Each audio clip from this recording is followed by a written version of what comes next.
Start. Good evening. आगे बढ़ते हम लोग बच्चों चैप्टर नंबर 10 की तरफ। Last chapter of companies act.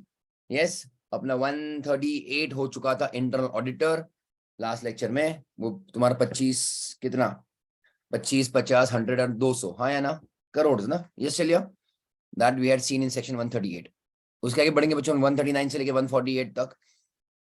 Auditors mainly तुम्हारे क्वालिफिकेशन डिस्क्वालिफिकेशन वही देखना है, टेन्योर मतलब रोटेशन हमको देखना है, और वन तुम्हारी ये 44 वाले वो सब सर्विसेज हमको देखना है। ओके आगे बढ़े चलो। तो ऑडिटर बच्चों is always appointed in AGM. Obviously exception तुम्हारे रहेंगे, कैजुअल वैकेंसी वाले और फर्स्ट ऑडिटर्स, वो हम लोग देखेंगे, ठीक है। बट नॉर्मली तुम्हारे एजीएम ऑडिटर बच्चों कब अपॉइंट रहेंगे? इन एजीएम। उनका अपॉइंटमेंट बच्चों होता है from AGM to AGM normally. Okay, अब मैं फिर से भी यहाँ पे डिस्कस नॉर्मल टर्म्स के बारे में। From AGM to AGM, clear all of you? Yes. The normal term for an individual auditor, auditor बच्चों कैन बी हो गए ना टू टाइप्स। कौन सा वाला? इंडिविजुअल है, दूसरा तुम्हारा फर्म। इंडिविजुअल ऑडिटर का बच्चों टेन्योर रहेगा 5 इयर्स का नॉर्मली। तो जब मैं 5 इयर्स काउंट करता हूँ, I count from AGM to AGM, है ना। So from end of first AGM till end of next 6th AGM, है ना। एक एजीएम होने के बाद पहला एजीएम, जो पहला एजीएम उसको लगाया, so is appointed at the first AGM, तो एक्सपायर बच्चों कब होगा?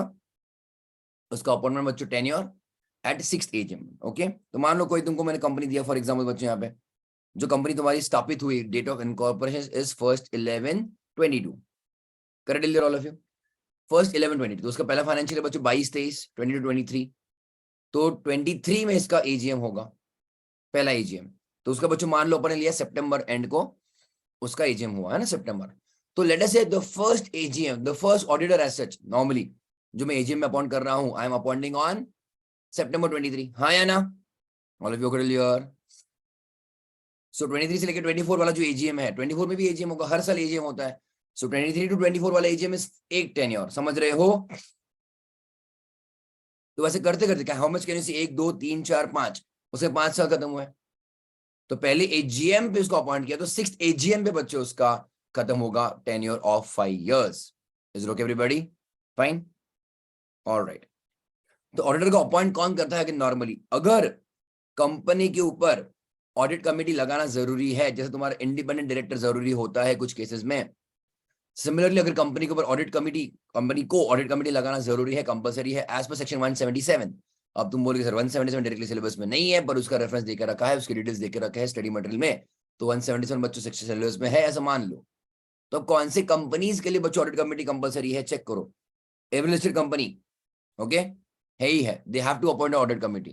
एंड बाकी के बच्चों पब्लिक कंपनीज कौन से वाले, चेक करो, जिनका पीयूसी एटलीस्ट 10 करोड़ है, या फिर टर्नओवर बच्चों एटलीस्ट 100 करोड़ है, या फिर उनका एग्रीगेट डिपॉजिट बोरिंग लोन्स जो भी है कितना है, एटलीस्ट 50 करोड़, उनको ऑडिट कमेटी अपॉइंट करना जरूरी है। और जो भी ऑडिट कमेटी, जो भी कंपनी का ऑडिट कमेटी जरूरी है, ऑल ऑडिटर का बच्चों अपॉइंटमेंट रिमूवल वगैरह जो भी रहेगा, specially appointment as well as renewal रहेगा, रीअपॉइंटमेंट रहेगा, that goes through audit committee only, है ना।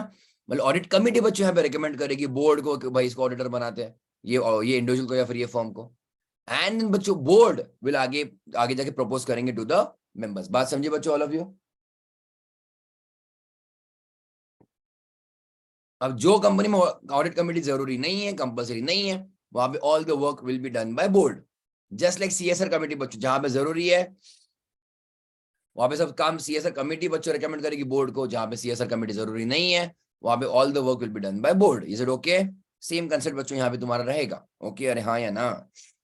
दूसरा, ऑडिट कमेटी ने बच्चों बोर्ड को रिकमेंडेशन दिया, तो जरूरी कंपलसरी नहीं कि बोर्ड ने सुनना चाहिए, board can reject it, board can also reject it, और उसको बोल देंगे भाई तुम फिर से देखो, कोई दूसरा ऑडिटर ढूंढो हमारे लिए, दैट इज आल्सो पॉसिबल, ठीक है।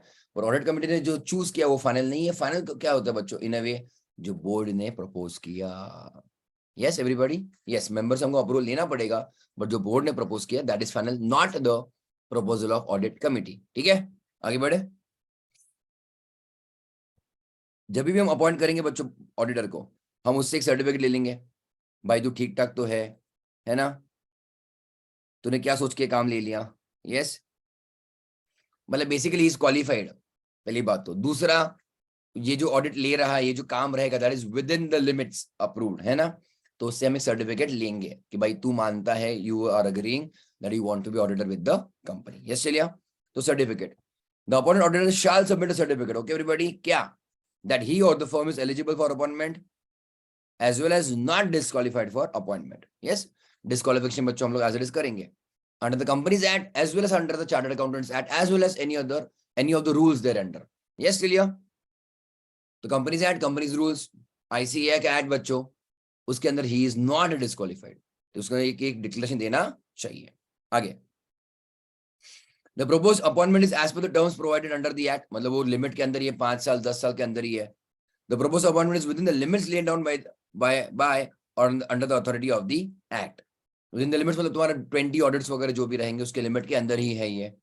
Then the list of proceedings against the auditor or the firm or any partner of the firm pending with respect to professional matters of conduct as disclosed in the certificate is true and correct, मतलब जो भी matter चल रहा है इसके बारे में with the individual himself auditor और the firm या फिर any partner of the firm के अगर कोई केस चल रहा है, प्रोसीडिंग्स चल रहे हैं रिगार्डिंग प्रोफेशनल मिसकंडक्ट, कहाँ पे, इधर आईसीआई के पास या फिर नाफरा के पास, तो उसकी डिटेल्स तुमको सर्टिफिकेट में देना पड़ेगा।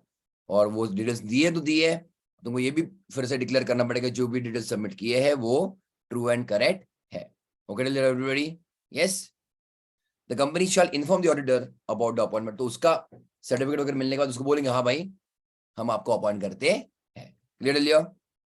Important, the company shall file ADD1 with ROC within 15 days of appointment of auditor, मतलब वो मीटिंग जिसमें ऑडिटर को अपॉइंट किया है ना, जो वो मीटिंग बच्चों जिसमें ऑडिटर को अपॉइंट किया, वहां से विद इन 15 डेज तुमको भरना पड़ेगा ADD1 regarding appointment of auditor. Now do you remember बच्चों सेक्शन 101 102 वो सब है ना, 102। सो अपॉइंटमेंट ऑफ ऑडिटर बच्चों ये तुम्हारा ऑर्डिनरी बिजनेस है या स्पेशल बिजनेस है, फटाफट बताओ। अपॉइंटमेंट ऑफ ऑडिटर बच्चों तुम्हारा ये ऑर्डिनरी बिजनेस है या स्पेशल बिजनेस है? ये तुम्हारा बच्चों ऑर्डिनरी बिजनेस, याद आया कि नहीं? It is a matter of ordinary business बच्चों, हम लोग मैटर को कहाँ पे कंसिडर करते हैं? इन AGM, बात समझ रहे हो? तो जैसे नॉर्मली ऑडिटर को अपने AGM में अपॉइंट किया, नॉर्मली ऑडिटर को AGM में अपॉइंट किया, उसके बाद 15 डेज हमको बच्चों ADD1 भरना है ROC को बताने के लिए कि भाई हमने इसको अपॉइंट किया है एज ऑडिटर। ये कंप्लीटली क्लियर है बच्चों? आगे बढ़े हम लोग। यस, तो सर्टिफिकेट में क्या करेगा, इज एलिजिबल टू, क्वालिफाइड है, डिस्क्वालिफाइड नहीं है, उसका जो भी है वो टेन्योर के अंदर है, जो भी है वो लिमिट्स के अंदर है, और जो भी उसका फर्म का पार्टनर का प्रोसीडिंग्स चल रहा है उसके डिटेल्स दिए गए हैं और डिटेल्स सही है। बात समझी? ये सब डिक्लेरेशन बच्चों को लेना पड़ेगा फ्रॉम दी ऑडिटर। यस चलिए, फाइन। आगे, आई होप तुम लोग खुद रिवाइज भी करने ही वाले हो या फिर रिविजन करोगी फिर से, मतलब there will be one more reading. Now we come to one of the most important part, rotation of auditors. Okay, rotation of auditors, मतलब इतना वीडियो देख के एग्जाम के लिए जाना बहुत हानिकारक हो सकता है। Okay, it is just to give you a push, है ना, दीज वीडियोस आर बच्चों just to give you a push कि तुम शुरू तो करो पढ़ाई, इम्पॉसिबल नहीं, तुमको वो चीज याद आएंगी कुछ ना कुछ कुछ ना कुछ कुछ ना कुछ, बट उसको ठोस जमा की तो अच्छे से पढ़ना तुमको करना पड़ेगा, है कि नहीं बच्चों, लेक्चर देखने के बाद। ओके, आगे बढ़ू। So we come to the very important point बच्चों, टर्म ऑफ ऑडिटर में तुम्हारा रोटेशन ऑडिटर अपने आप कवर हो जाएगा। ठीक है, यस चलिए। अब रोटेशन ऑडिटर बच्चों कुछ कुछ कंपनीज के लिए जरूरी है। Okay all of you. So all listed companies, पहली बात फिर से लिस्टेड को बच्चों एवरीथिंग सबसे ज्यादा कंप्लायंस होता है, और बाकी के प्रिस्क्राइब्ड क्लासेस कंपनी। अब तुम्हारे प्रिस्क्राइब्ड क्लासेस कंपनी कौन है? जिसका पीयूसी 10 करोड़ से ज्यादा, yes, unlisted public, private limited जिसका पीयूसी बच्चों 50 करोड़ से ज्यादा, या फिर ऑल कंपनीज अनलिस्टेड पब्लिक या फिर प्राइवेट, जो ऊपर वाले केस में कवर नहीं होता है पर जिनके public borrowings from financial institution, banks, public deposits इस बच्चों 50 करोड़ से ज्यादा। Yes or no? In the year. Clearly, all of you. Now they cannot appoint auditor for more than certain term, or you can say tenure. मतलब उनको compulsory auditor को rotate करना ही करना पड़ेगा। कौन से वाले बच्चे? पब्लिक कंपनी, सॉरी पहली बात तो लिस्टेड कंपनी, और दूसरी तुम्हारे प्रिस्क्राइब्ड क्लासेस ऑफ कंपनी। अब प्रिस्क्राइब्ड क्लासेस ऑफ कंपनी में तुम्हारा depending on paid up capital, public private कितना, 10 करोड़ 50 करोड़। अगर तुम्हारे दोनों ऊपर वाले में कंडीशन में सेटिस्फाई नहीं होता, मतलब पेड अप तुम्हारे लिमिट के अंदर है, देन अगर तुम्हारा पब्लिक बोरोइंग्स बच्चों 50 करोड़ के ऊपर था, देन तुमको कंपल्सरी रोटेशन ऑफ ऑडिटर्स तुम्हारे ऊपर एप्लीकेबल हो जाता है। क्लियर लिया? सो इंडिविजुअल बच्चों कितने टाइम के लिए अपॉइंटेड रहेगा? For continuous period of 5 years. और अगर फर्म रही तो बच्चों 2 terms of 5 years each. ये याद रखना है ना। टर्म मतलब बच्चों 5 year का होता है टर्म। तो इंडिविजुअल को मिलेगा एक ही टर्म 5 साल का, बट फर्म को मिलेंगे बच्चों 2 terms of 5 years each. Clear लिया ऑल ऑफ यू? ये तुमको ऑडिटर का बच्चों इतना लफड़ा नहीं होती, इतना टेंशन नहीं आता याद करने का, ठीक है। आगे बढ़ू मैं। चलो, कूलिंग पीरियड इंपॉर्टेंट फिर से। कूलिंग पीरियड मतलब क्या कि तुम अब ऑडिटर नहीं बन सकते वही कंपनी का परमानेंटली, नो, कुछ सालों के लिए तुम ऑडिटर नहीं बन सकते वही कंपनी के। मतलब बेसिकली ब्रेकअप कंपलसरी करवाना ही पड़ेगा, हाँ या ना। भूलने के लिए बच्चों, भूलने के लिए कितना टाइम लगेगा? 5 साल लगेंगे, हाँ या ना। तो रिश्ता बनाने का 5 साल एज इंडिविजुअल, या फिर एज अ फर्म 10 साल, और बच्चों तोड़ने के लिए कितना? 5 साल। Cooling period is uniform for both individual as well as firm. I hope इनको क्लियर कट समझ रहा है। कुछ भी डाउट रहेगा प्लीज पूछ लेना, बट आई थिंक बहुत बेसिक से फिलहाल as a matter of revision. Okay, yes clear. तो इंडिविजुअल अपॉइंटेड रहेगा 5 साल के लिए, उसका कूलिंग पीरियड 5 साल। फर्म अपॉइंट हो सकता है 10 साल के लिए, पर उसका कूलिंग पीरियड, उसका भी कूलिंग पीरियड रहेगा बच्चों 5 साल। हमको तोड़ने से मतलब यहाँ पे उसने 5 साल ऑडिटर नहीं रहा, अपना काम हो गया। ऑडिटर से वो 5 साल ऑडिटर नहीं रहा कंपनी के साथ, तो बच्चों अपना काम हो गया। बात समझी बच्चों? For 5 years there will be a cooling period. Is it okay? Then obviously कुछ कॉम्प्लिकेशन आ सकते हैं कि मान लो जो फर्म की अगर बात करें, जो फर्म का 10 साल हो गया, जो फर्म का 10 साल हो गया, तो बच्चों कोई दूसरी फर्म अपॉइंट नहीं हो सकती है जहां पे कॉमन पार्टनर्स है, हाँ या ना। जहां पे बच्चों कॉमन पार्टनर्स है। Okay everybody? मतलब क्या? If I give you an example, मान लो ए लिमिटेड तुम्हारा ऑडिटी क्लाइंट है, ऑडिटी नहीं, ऑडिटी कंपनी है जिसको ऑडिट कर रहे हैं, हो चुका है व्हाटएवर। लेट अस से बच्चों उसको ऑडिट किया पीक्यूआरएन कंपनी ने, तो 10 साल उन्होंने काम किया ही किया। And there is one more another firm MNOP example के लिए, जहां पे पार्टनर्स बच्चों एमएनओपी है, हाँ या ना एवरीबॉडी? तो यार पीक्यूआर एंड एमएनओपी ये दोनों फर्म्स में बच्चों कॉमन पार्टनर पी है। Is it okay? नाउ जैसे पीक्यूआर का बच्चों 10 साल खत्म हुआ, तो पीक्यूआर के ऊपर तो बच्चों कूलिंग पीरियड लगता ही लगता है, एज वेल एज वो पार्टनर बच्चों अगर कोई दूसरे फर्म में भी पार्टनर था, कॉमन पार्टनर समझा भी, कॉमन पार्टनर, तो बच्चों दूसरा फर्म भी इन एलिजिबल है for next 5 years। I hope ये क्लियर हुआ तुमको everybody? Is it okay? And not just that, इसके आगे भी थोड़ा सा एडवांस जाता हूं। नॉट जस्ट दैट, अगर भाई साहब ने यहाँ पे रिटायर होके बच्चों अगर यहाँ पे जाता है, तो भी सेम रीजन, तो भी बच्चों सेम तुम्हारा इंपैक्ट आएगा, है ना। मगर वो फर्म में वो ना पार्टिसिपेट करो, हाँ वो हो सकता है तुम्हारा, वो that is quite possible. Clear लिया? पर ऐसे बच्चों छुटकारा पाने के लिए इसने पीने क्या किया, यहाँ से डायरेक्ट रिटायरमेंट ले लिया, यानी ज्वाइन द फर्म। तो मतलब यहाँ पे देखने के लिए भी तुम ऐसा नहीं कह सकते कॉमन पार्टनर है, नो। बट इवन बच्चों सेम केस, अगर पी एक्टिव था ऑडिट के टाइम, पी बच्चों यहाँ पे एक्टिव था ऑडिट के टाइम, और यहाँ पे वो पहला वाला फॉर्म छोड़ के दूसरा वाले फॉर्म में जाता है, तो भी बच्चों नया वाला form, this MNOP will not be eligible to be auditor. Yes or no? Everybody okay लिया? अरे हाँ, तो चेक करो। As on the date of appointment, no audit firm having a common partner, okay, whose tenure has expired in a company immediately preceding the financial year shall be appointed as auditor of the company for a period of next 5 years. Yes everybody? I hope इतना clear हुआ। तो common partner चलता है कि बच्चों नहीं चलता है। ओके, आगे जाऊं मैं। तो वही चीज रोटेशन, मतलब तुम्हारा एक बार तुमको 5 साल तुमको आ रहा कूलिंग पीरियड है, इसका मतलब क्या है, तुमको दूसरा ऑडिटर लगाना पड़ेगा। अब दूसरा ऑडिटर बच्चों 5 साल के लिए लगाओ या 10 साल के लिए लगाओ, कोई फर्क नहीं पड़ता, but your auditors will keep on changing. वो कंटिन्यूस 20-20 30-30 साल नहीं रहेंगे पुराने जमाने की तरह। Is it okay everybody? अब ऑडिटर बच्चों will be directly appointed for a period of 5 years, उसका बस रैटिफिकेशन एक हो जाएगा इन द मीटिंग। मतलब क्या, पहले के जमाने में, मतलब कुछ सालों पहले, बहुत पुराना चीज नहीं है ये, पर हर एक एजीएम में हर एक बार हम उसको प्रॉपरली फिर से वो प्रोसेस करते थे अपॉइंटमेंट ऑफ ऑडिटर।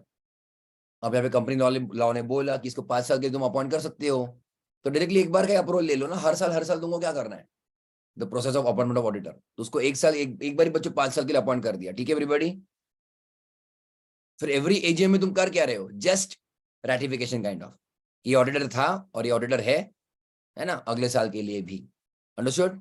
ये कब तक चलेगा तुम्हारा, टेन्योर टू टेन्योर चलेगा, समझा, 5 साल यहाँ पे हो गया, फिर से देन यू विल से कि हाँ भाई किसको अगले 5 साल में हमको देना है वगैरह वगैरह, understood everybody. So now the auditor will be appointed for continuously 5 years. Understood everybody? Form रहा तो 5 years के बाद फिर से 5 years, और जो बीच के सेकंड थर्ड फोर्थ ईयर वगैरह है उसके लिए कुछ हमको अलग प्रोसेस नहीं करना है। आगे जाओ मैं बच्चों, यस, ये थोड़ा सा अलग है, अच्छा कंसेप्ट है। मेंबर्स ऑफ अ कंपनी में resolve that in the audit firm appointed by it, the auditing partner and his team should be rotated at such intervals as may be resolved by the members. Firm बच्चों लटे से बच्चों 5 साल 10 साल के लिए मान लो, तो मेंबर ऐसा कह सकते हैं कि फर्म तो एक ही है ना 10 साल के लिए, पर हमको साइनिंग पार्टनर सेम नहीं चाहिए, हमको साइनिंग पार्टनर बच्चों सेम नहीं चाहिए, तो साइनिंग पार्टनर एज वेल उसका टीम हमको नया चाहिए। तो हर 3 साल के बाद, आई getting my point or no, तो 3 साल एक पार्टनर ने साइन किया सेम फर्म, उसके बाद किसी और पार्टनर ने साइन किया but in the same form, बात समझ रहे हो बच्चों, that can be you can say demanded or requested and approved also by the members, okay. तो भले फॉर्म सेम है, the signing partner can be changed, okay. आगे जाओ मैं, otherwise member can also request कि भाई ऑडिट ही more than 1 auditor ने करना चाहिए, मतलब तुम्हारा आ गया बच्चों case of what, joint auditor, हाँ या ना, जॉइंट ऑडिटर, समझा बच्चों, मस्त मिलके लोग काम करेंगे, है ना बच्चों, किसी को लियो आगे बढ़े। द सेंट्रल गवर्नमेंट में आल्सो प्रिस्क्राइब रोटेशन डिपेंडिंग, उनको कभी भी जरूरत लगती है, उनको लगता है कि पब्लिक इंटरेस्ट में करना चाहिए, they can do that, yes yes clear. तो ये इसको याद रखो please, members can request for change of auditing partner as well as members can request for, क्या बोलते हैं उसको, audit to be done by joint partners, joint auditors, sorry, yes not partner, joint auditors. आगे बढ़े बच्चों हम लोग, ये सेम चीज रिपीट हुई है, सो फॉरगेट इट। फिर से वही चीज, अगर तुम्हारा वो ऑडिटर जा रहा है, एक्सपायरी उसका हो रहा है बच्चों टेनर का, फिर से फिर रिअपॉइंटमेंट के लिए कौन रिकमेंड करेगा, audit committee. So audit committee will recommend to the board the name of individual auditor or the firm who will replace the current existing auditor, ठीक है। आगे बढ़े, now the incoming and outgoing auditor, मतलब क्या, जो नया वाला auditor और जो जा रहा है, shall not have a common brand or trade name or common control. They should not be बच्चों of same network of firms. मतलब क्या, अब यहाँ पे क्या बोलते हैं उसको, हम कॉमन पार्टनर की बात कर रहे हैं क्या, नहीं, कोई पार्टनर छोड़ के गया फिर दूसरे फर्म में जा रहा है क्या, नहीं, पर क्या ये फर्म्स का कुछ कनेक्शन है या नहीं है, they belong to the same group of firms. अब ग्रुप ऑफ फर्म्स मतलब क्या बच्चों, same network, okay. Now networking का बच्चों बहुत फायदा होता है, तो मैं इसमें अभी फिलहाल जाऊंगा नहीं, but firms can network with each other and enter into an agreement कि भाई देखो, फॉर एग्जांपल ये एएन कंपनी मुंबई में बैठा है, अलग फर्म है, सीएन कंपनी अलग फर्म है चेन्नई में बैठा है, एंड बीएन कंपनी बच्चों अलग फर्म है दिल्ली में बैठा है, इसके कोई भी part, it is not a same firm, ये ब्रांचेस नहीं है, अलग अलग फर्म्स है, कोई पार्टनर बच्चों सेम भी नहीं है, कोई कॉमन पार्टनर नहीं है, फिर भी they have entered into an agreement and network, क्या क्या अग्रीमेंट और क्या नेटवर्क, कि ए के पास अगर मान लो कोई भी क्लाइंट आता है जिसका काम दिल्ली में है, या जिसका काम कुछ उनको फैक्ट्री सेटअप करना चेन्नई में, so A will compulsorily refer the work to BN company Delhi के लिए एंड सीएन कंपनी चेन्नई के लिए। कुछ बात समझे कि नहीं समझी, हाँ या ना। बेसिकली क्लाइंट ए का है, क्लाइंट बच्चों एक है, पर जो काम है मान लो दिल्ली हाईकोर्ट में करना है, या फिर दिल्ली में कुछ रेशन करना है, या फिर कुछ काम करना है दिल्ली में, तो दैट विल वर्क बच्चों will be referred to our network firm, हमारे जो नेटवर्क में है वो, so these guys will refer to each other, तो ये क्या हो गए, कॉमन नेटवर्क फॉर्म्स, ओके डिलिया। तो फिर से वही बात, अगर मान लो भले अलग फॉर्म्स है, पार्टनर भी कॉमन नहीं है, पर ए एन कंपनी को अगर 10 साल हो गए, तो बच्चों क्या होगा, even B and C will not be eligible to be appointed. Yes clear all of you? Clear everybody? तुम्हारे से कितने सारे बिग फोर्स के छोटे छोटे बाजू के सिस्टर फॉर्म्स रहते हैं कि जो बिग फोर रिटायर्ड या फिर बिग फोर क्या बोलते हैं रिजाइंड पार्टनर्स या मैनेजर्स रहेंगे जिन्होंने खुद का फॉर्म खोल लिया और फिर ऐसे ही करते हैं. तो बहुत कॉमन चीज बच्चों होती है आजकल कि बिग फोर को अगर मान लो कोई क्लाइंट छोड़ना नहीं है, ओके, तो बस कूलिंग पीरियड के लिए 5 साल के लिए अपने ही कोई ना कोई पहचान के फॉर्म्स में वो काम दे दिया जाता है. ओके ऑल ऑफ यू, आगे बढ़े हम लोग. दूसरा, in determining the time of rotation, service period also includes period served by network firms. मतलब क्या बच्चों, मान लो अगर एन कंपनी के पास 3 साल था, है ना, वो क्लाइंट, और बीएन कंपनी के पास अगर वो क्लाइंट जाता है, देन बीएन कंपनी बच्चों can do work only for 7 years. कुछ बात समझे कि नहीं समझी? मतलब विद इन 10 years बच्चों भी इनके अंडर अगर वो रोटेशन हो रहा है तो भी चलेगा, बस सेम नेटवर्क के अंदर बच्चों it should not be more than 10 years for the form. Okay everybody? मतलब ए को छोड़ के अगर बी के पास भी जा रहा था, but since A and B are of the same network, तो ए का भी टाइम काउंट होगा for calculating the upper limit of 10 years. तो जितना बैलेंस मिलेगा वही मिलेगा बच्चों बी एंड कंपनी को, that is 7 years in this example. बोलो समझा कि नहीं ऑल ऑफ यू एवरीबॉडी?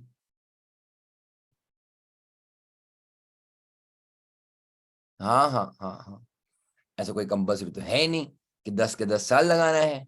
हाँ है ना, एक बार चिपक गया तो 10 साल के लिए चिपक गया, ऐसा तो है नहीं. इसलिए कंपनी वॉलंटरीली जा रही है या फिर एन कंपनी ने छोड़ दिया, है ना.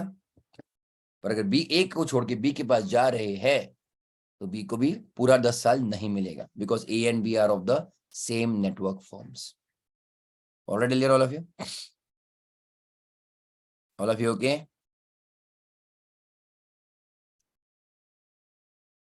ठीक है, चेक करो example.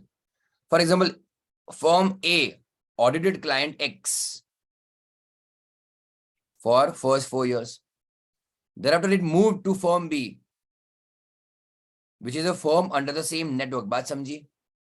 Hence, service period completed by A and B will be included to determine the time of rotation. Clear till here? Because firm A and firm B are of the same network. Clear है ना बच्चों? आगे जाऊं मैं. और ये बच्चों तुम्हारा क्लाइंट और ये तुम्हारे जॉइंट ऑडिटर्स. Yes clear? एक से बच्चों इनको कम कम नहीं होता ना, इसलिए इतने सारे ऑडिटर लगा के रखे हैं to get the audit done. Yes clear everybody? So what is happening here joint auditors में. ओके, पे अटेंशन, अच्छा कंसेप्ट है ये भी. इसके ऊपर कब भी आया क्वेश्चन तो आ सकता है. इफ अ पार्टनर, ओके किधर गया वो, नहीं वो अलग हो गया, यहाँ पे. If a partner who is in charge of an audit firm and also certifies the FS of the company retires from the said firm and joins another firm of chartered accountants, the such other firm shall also be ineligible for a period of 5 years. बात समझिए तुमको, बस ऊपर ऊपर ऊपर तुमको मैंने वो पढ़ाया था. अगर कॉमन पार्टनर है तो भी गॉन, पर तुम एक फर्म में तो वहां से रिटायर होके तुम कहीं और जा रहे हो तो कॉमन पार्टनर नहीं हो, पर फिर भी बच्चों you will be ineligible in the new firm also. The new firm बच्चों new firm will be ineligible. बात समझी कि नहीं समझी? जो फर्म में वो गया वो फर्म में तुम्हारा इनएलिजिबल. हो गया बच्चों? ठीक है,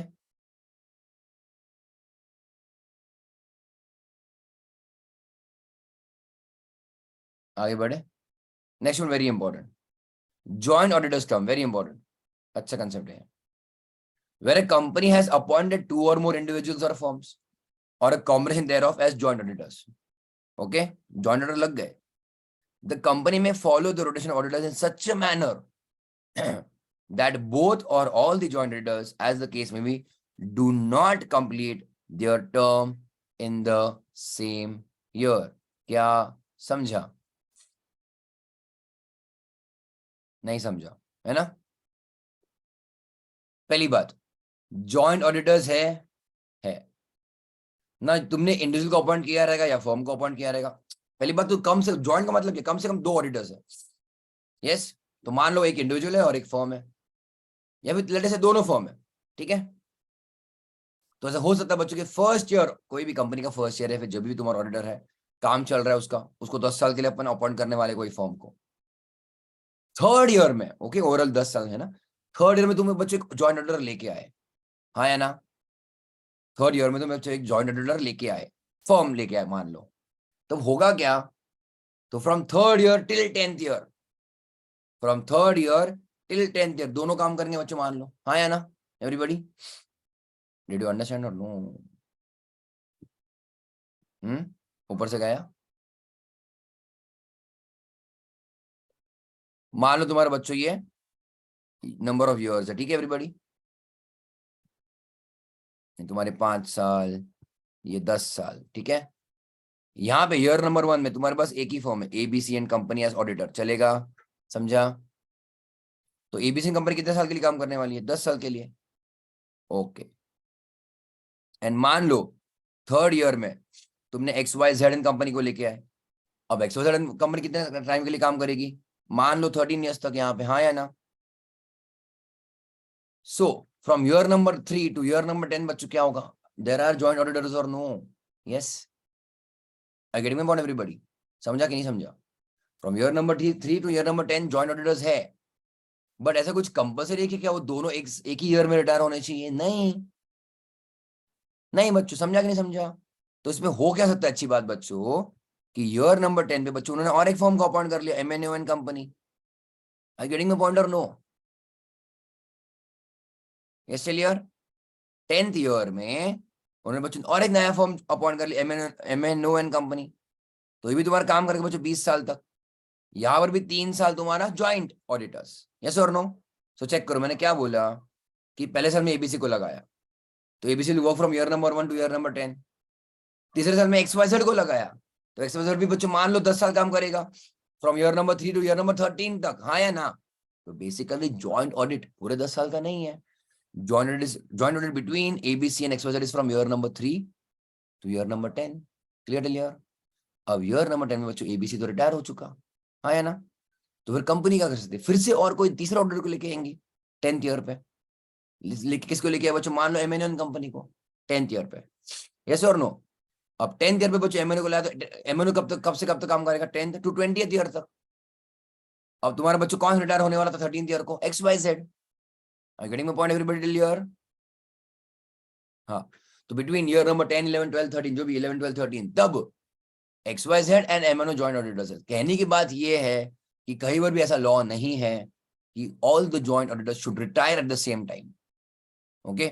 मतलब ईयर नंबर 10 यहाँ पे बस देख लेना, ईयर नंबर 10 पे एबीसी तो रिटायर हो रहा है, क्या एक्स वाई जेड को भी कंपलसरी रिटायर होना है, ऐसा बिल्कुल कुछ भी नहीं है, ओके ऑल ऑफ यू, ठीक है? यहां तक सुनना, क्या कहना है, वो लोग ऐसा रोटेशन कर सकते हैं कि सभी joint auditors do not complete their term in the same year. अब ये कॉमन सेंस और ये होना भी चाहिए बच्चों, होना भी चाहिए, क्यों, आई टेल यू।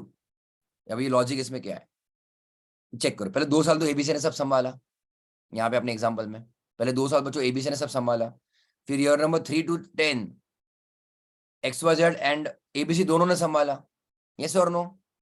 अब जब बच्चों एबीसी रिटायर होगा तो एक्सवाइजेड को काफी अच्छा खासा एक्सपीरियंस रहेगा बच्चों, यस और नो?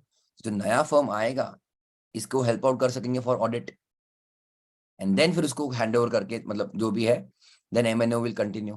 कुछ बात समझी कि नहीं समझी? So it is in fact always nice कि एक ही फाइनेंशियल ईयर में सब ऑडिटर्स नए नए हैं, ऐसा नहीं होना चाहिए। कुछ बात समझ रहे हो कि नहीं? It is like a hand over. अब हैंड ओवर के लिए तुम्हारे पास तो एक्सपीरियंस होना चाहिए ना। ओके टिल हियर बोलो बच्चों, कुछ समझे कि नहीं एवरीबॉडी? हाँ,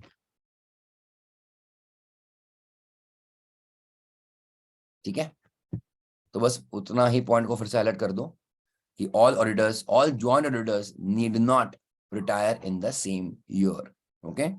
तो वैसा वो कॉम्बिनेशन कर सकते हैं, ठीक है बच्चों? अरे हाँ या ना? आगे जाओ मैं,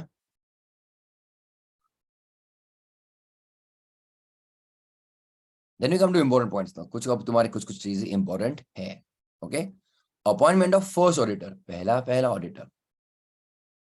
और बच्चों हम लोगों ने देखा था कि ऑडिटर हम अपॉइंट करते हैं एजीएम में, बट बच्चों पहला साल का तो एजीएम होना चाहिए ना, है ना, पर पहला साल है, पहला फाइनेंशियल ईयर है, तो पहला फाइनेंशियल ईयर का ऑडिट कौन करेगा? तो उसके लिए तो हम बच्चे फाइनेंशियल ईयर के पहले तो एजीएम नहीं ले पाएंगे ना, इसलिए पहला ऑडिटर इज अपॉइंटेड बाय बच्चों द बोर्ड। पहला ऑडिटर बच्चों appointed by the board. Clear? Sorry, only the first auditor, ठीक है। कैजुअल वैकेंसी भी है, पर वो आगे की चीज है, ठीक है। आगे जाओ मैं। So except for government company, अभी कैग है, पिक्चर में आएगा CAG, the first auditor shall be appointed by the board with in 30 days, important, office incorporation, important, yes clear. और जो पहला ऑडिटर है बच्चों वो टेम्पररी था, only for first financial year था, तो उसका भी टेन्योर इज बच्चों only up to the first AGM, important, okay. अब casual vacancy as well as, casual vacancy बच्चों as well as first auditor में यही तुम्हारा कॉमन है कि अगले एजीएम तक तुम अपॉइंटेड हो, अगले आने वाले एजीएम तक तुम अपॉइंटेड हो, कौन? First auditor as well as casual vacancy में जो भरा है जिसको। All of you okay or no? समझा? If the board fails to exercise its powers with in 30 days, appoint नहीं किया तो okay, it shall inform the members and the company may appoint the first auditor within 90 days at an EGM, and so again says same thing, such auditor बच्चों, such auditor will be appointed only till the next AGM।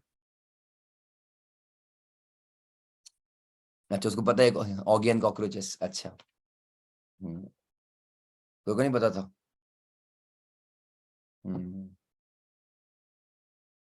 आगे बढ़े हम लोग। तो please ध्यान दो, first order लिख दो बच्चों, किधर जगह है कि लिखने के लिए, लिख दो बच्चों, प्लीज लिख दो,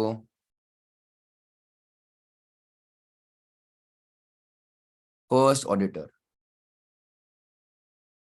मैं लिख रहा हूं नॉन गवर्नमेंट, है ना बच्चों,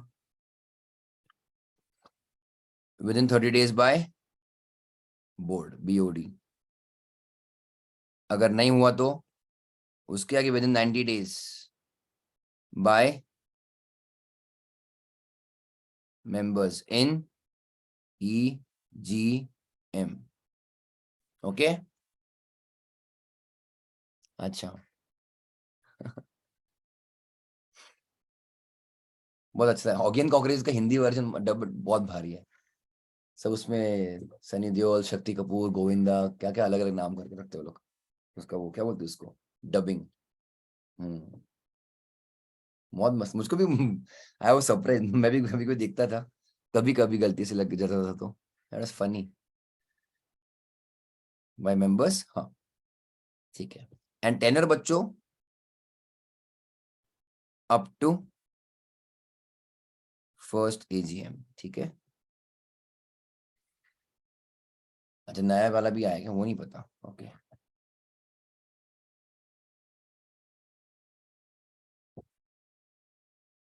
ओके एवरीबॉडी, आगे जाऊं मैं?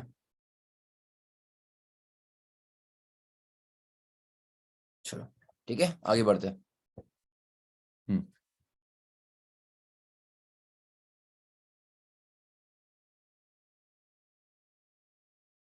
वही स्टोरी है, वही क्वेश्चन है।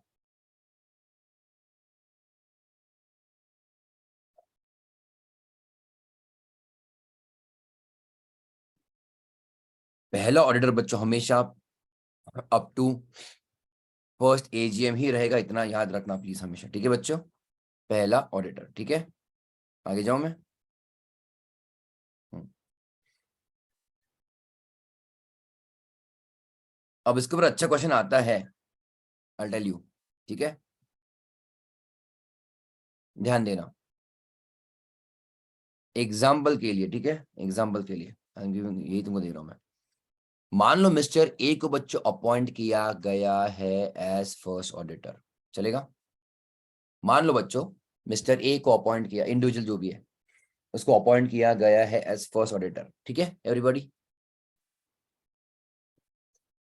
सॉरी माय गुडनेस, बहुत हेक्टिक शेड्यूल चल रहा है मेरा। हाँ, और उसको पहली एजीएम में फिर से अपॉइंट किया, समझा? उसे पहला साल तो किया एज एन ऑडिटर, जो जब जिसने बोर्ड ने अपॉइंट किया था, बराबर है।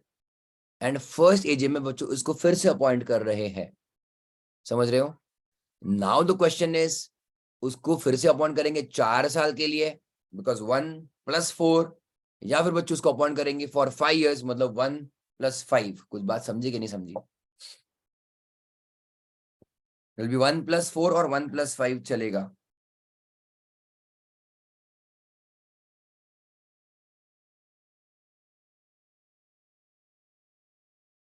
वेरी इंपॉर्टेंट क्वेश्चन, 1+5 चलेगा, बिकॉज फर्स्ट ऑडिटर बच्चों का, फर्स्ट ऑडिटर का जो टेन्योर था अप टू फर्स्ट एजेंट तक, उसको हम काउंट नहीं करते हैं in the fresh tenure of 5 years। Okay everybody?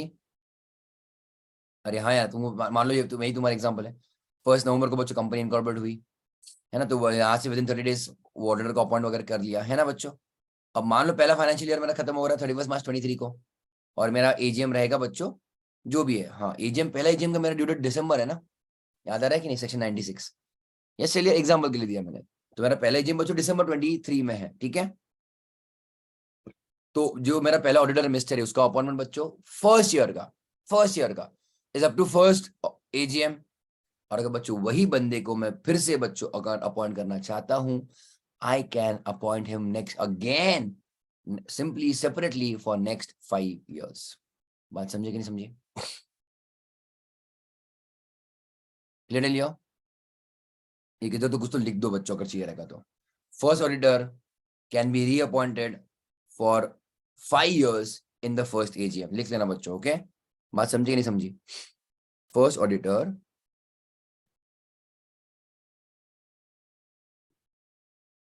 Can be reappointed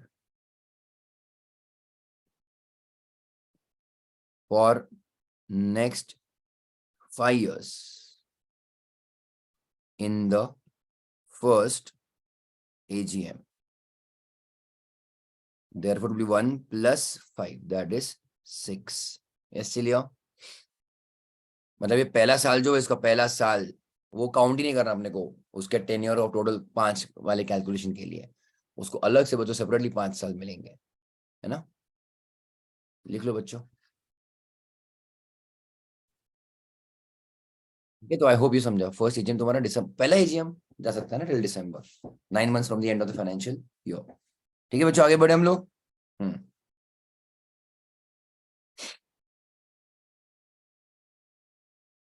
MD of the company wants to appoint Sri Ganpati, a practicing chartered accountant, as first auditor. Comment: MD खुद नहीं कर सकता है, BODs कलेक्टिवली बच्चों appoint करते हैं पहले auditor को। यस, चलिए आगे बढ़े।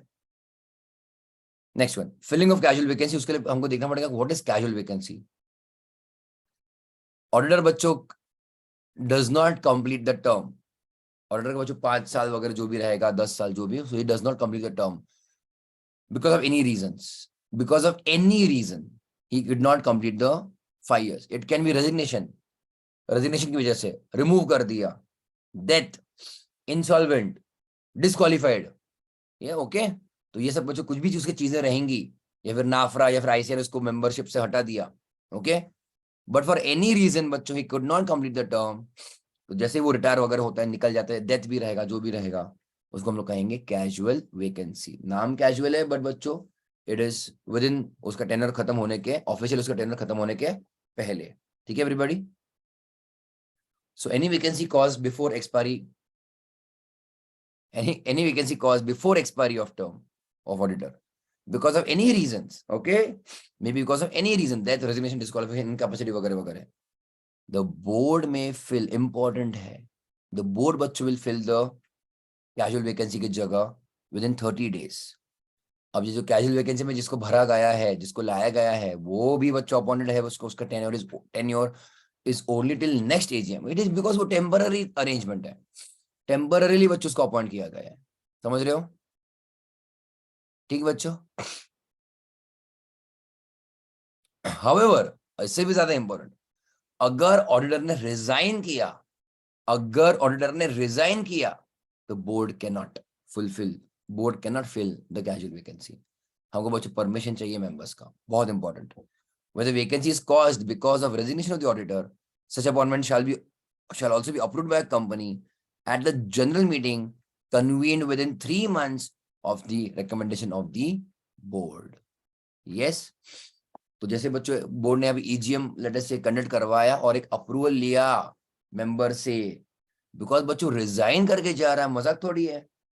ऑडिटर नाराज है, खफा है, क्या reason, it can be genuine or company की गलती रहेगी, कुछ भी रहेगा, ओके, बट ही इज बच्चों रिजाइनिंग।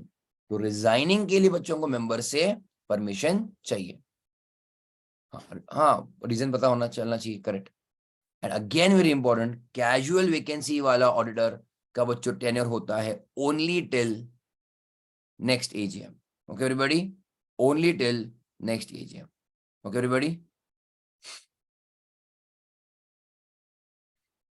तो ऑर्डर ने बच्चों को रिजाइन किया। अब यहाँ पे एग्जांपल में वही, he resigned because of personal reasons, जो भी रहेगा, उसने वो डिस्क्लोज ठीक से नहीं किया या फिर बोल दिया पर्सनल रीजंस, बट फिर भी हमको बच्चों किसका परमिशन चाहिए, मेंबर्स का भी अप्रूवल लेना पड़ेगा। Okay everybody. देन फिर से अच्छा concept, appointment in government and government control companies. अब बच्चों गवर्नमेंट कंपनी, बाकी की कंपनीज में अपॉइंट कौन करता है बच्चों ऑडिटर को, बोर्ड। गवर्नमेंट कंपनीज में बच्चों बोर्ड नहीं करती, ओके, उसके लिए सेपरेट डिपार्टमेंट, क्योंकि गवर्नमेंट का पैसा है बच्चों, है ना। सो उसके लिए कौन, CAG, CNAG, controller and auditor general of India. हर साल बच्चों कैग अपॉइंट करती है auditor. Yes clear, anybody remembers within how many days CAG को अपॉइंट करना पड़ेगा? Very good, within 180 days from the beginning of the financial year. Within 180 days from the beginning of the financial year. Clear all of you? समझे कि नहीं समझे? So the CAG may appoint a duly qualified auditor for any government company or government controlled company. ठीक है? The auditor should be appointed within 180 days of commencement of a financial year. तुम्हारा जो भी 27 सितंबर के भी पहले, हाँ या ना? अब एक चीज कॉमन सेंस समझो, इन अवे अगर मैं तुमको कुछ यहाँ पे बोलूं कि auditor is appointed during the financial year, हाँ या ना बच्चों? अब कोई भी डेट अगर तुम देखोगे साल भर का, it is during the financial year. During the financial का मतलब मैं कहना क्या चाहता हूँ कि जो साल का ऑडिट उसको करना है, जो साल का ऑडिट उसको करना, वो साल के बीच में उसका अपॉइंटमेंट हो जाता है ना बच्चों। एजीएम इज ऑल्सो सितंबर, बच्चों मान लो एजीएम इज ऑल्सो व्हाट, सितंबर में होता है, that is also half of the financial year, है ना बच्चों। तो जो फाइनेंशियल ईयर खत्म होने वाला है, जो फाइनेंशियल ईयर खत्म होने वाला है, वो फाइनेंशियल ईयर में उसको अपॉइंटमेंट हो जाता है बच्चों। And for that same financial year वो ऑडिट शुरू करने वाला है। कुछ बात समझ रहे कि नहीं everybody? Just for the sake of example, अगर मान लो मैंने बोला कि कोई लेट से गवर्नमेंट का कंट्रोल कंपनी का, गवर्नमेंट कंपनी का कोई ऑडिटर का बच्चों अपॉइंटमेंट हुआ 1 सितंबर 22 को, यस क्लियर। वो कौन से फाइनेंशियल ईयर का बच्चों ऑडिट करने वाला है, मुझको इतना बताओ सिंपल। 21 22 22 23, कौन सा वाला ईयर, 23 24, टेल मी बच्चों। वो कौन से साल का ऑडिट करने वाला सबसे पहले? All of you tell me. Aman नहीं, राइट नंबर लिखो, कोई दिक्कत नहीं। 2021 21 22 22 23 22 24, इतने 4 ऑप्शन है तुम्हारे पास।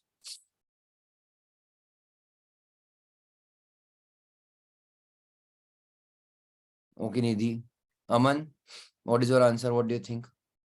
अब इसलिए मैंने बोला थोड़ा बस कंसेप्ट तुम्हारा मैं कुछ चीजें क्लियर कर रहा हूँ दिमाग में बच्चों। इज अपॉइंटेड फॉर 22 23 बिकॉज उसको अगर सितंबर में लगाया 22 में काम पे, ऑडिट कब करेगा उसका, उसका एज कब, उस बच्चे कब देगा वो रिपोर्ट? बात समझ रहे कि नहीं? अगर सितंबर 22 में मैं उसको अपॉइंट कर रहा हूं तो ऑलरेडी जो फाइनेंशियल ईयर हो चुका है उसका बच्चों ऑलमोस्ट एजीएम भी खत्म ही हो गया रहेगा, या फिर जो भी उसका सब रिपोर्ट वगैरह सब काम हो गया रहेगा ना। मैं फाइनेंशियल ईयर खत्म होने के 6 महीने बाद फाइनेंशियल ईयर के लिए थोड़ी ऑडिटर अपॉइंट करूंगा बच्चों।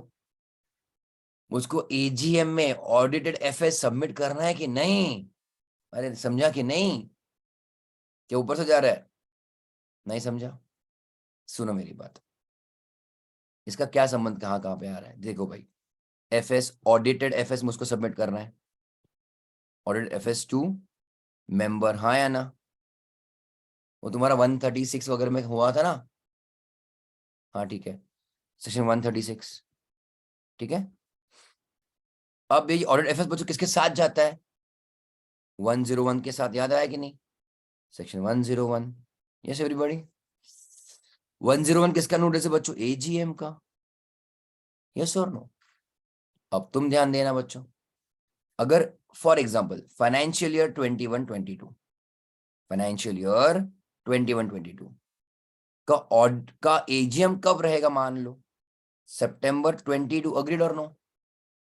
तो मुझको अगर 21-22 के लिए मैं एजीएम सितंबर में ले रहा हूं, तो इन अ वे लॉजिकली मेरा ऑडिट तो खत्म हो जाना चाहिए, मेरा एफएस सब कुछ फाइनलाइज साइंड होना चाहिए, तब जाके मैं एजीएम में एफएस सबमिट करा पाऊंगा।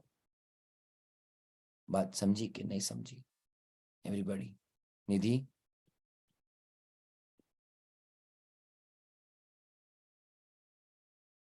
फाइनेंशियल ईयर, ठीक है ध्यान देना, let's talk about this. Financial year 21-22 का मुझको ऑडिट करना है, ठीक है ना? Let's talk about from financial year point of view, ठीक है। Just focus on 21-22। 21-22 को एजीएम में मुझको एफएस सबमिट करना पड़ता है, इतना दिस मच यू अग्री? वो ऑर्डिनरी तुम्हारा बिजनेस भी है ना?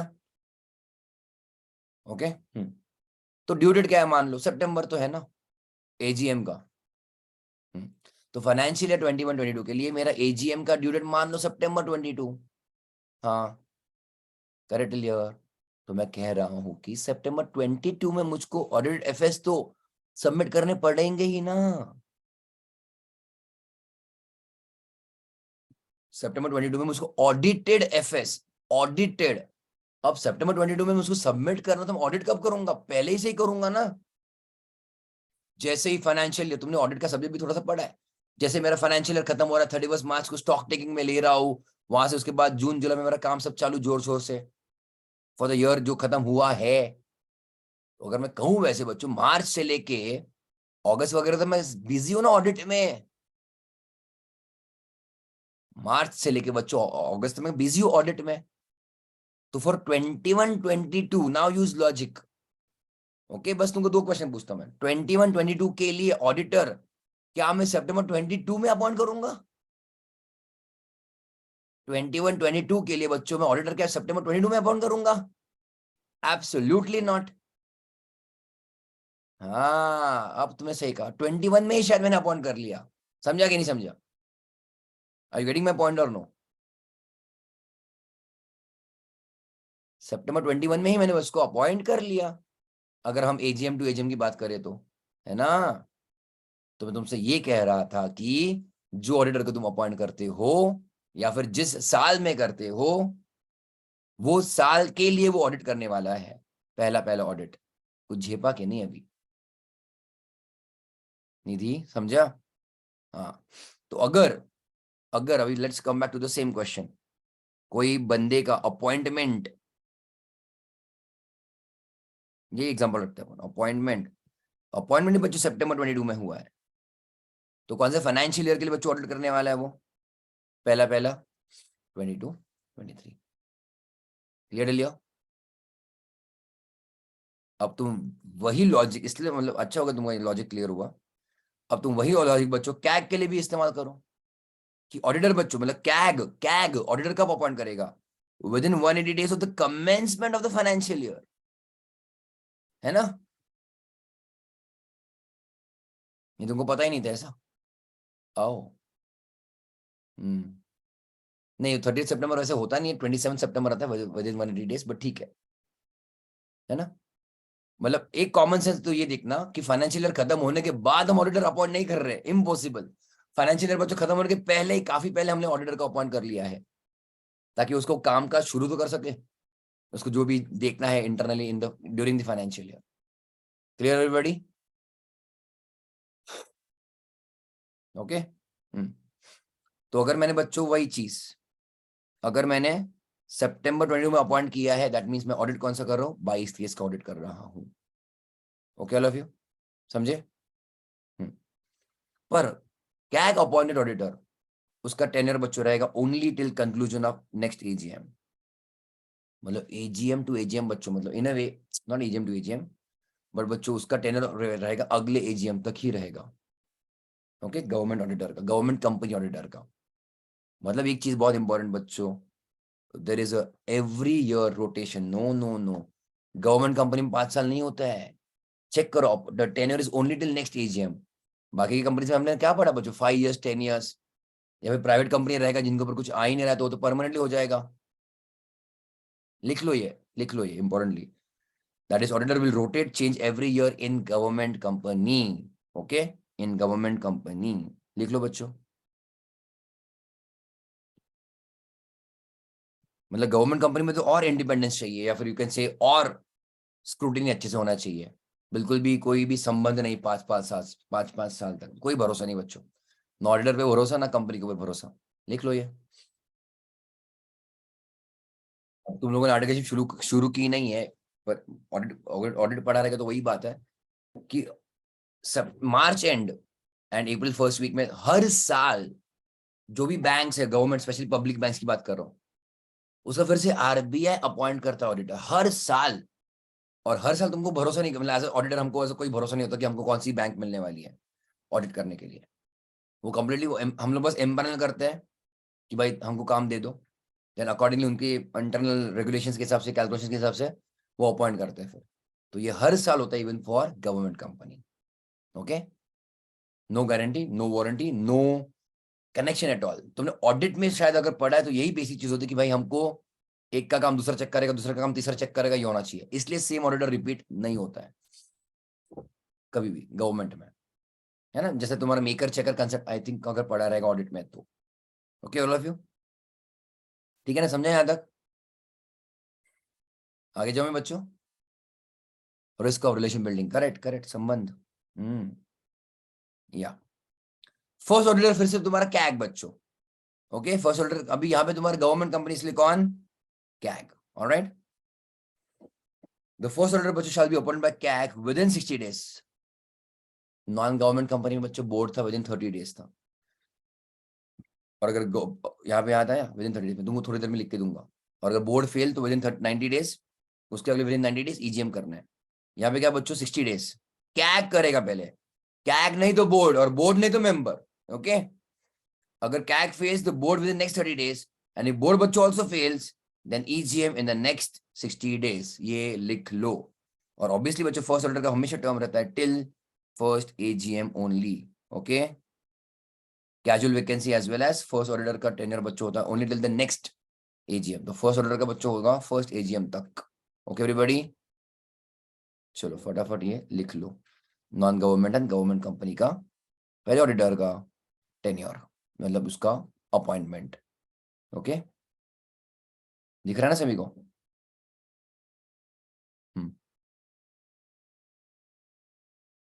And next one, casual vacancy, फिर से वही चीज। कैजुअल वैकेंसी में तुम्हारा कौन अपॉइंट करेगा instead of board, CAG. Okay, with in 30 days, and if CAG fails बच्चों then BODs in the next 30 days। Okay everybody, अब यहाँ पे तो ईयर ऑन ईयर की बात हो रही है, तो ऐसा नहीं रहेगा कि हाँ भी 1 साल के बाद कोई खुद खुद ने रिजाइन कर दिया, बीच में हो सकता है 1 साल के अंदर का, that is quite possible. Yes चलिए,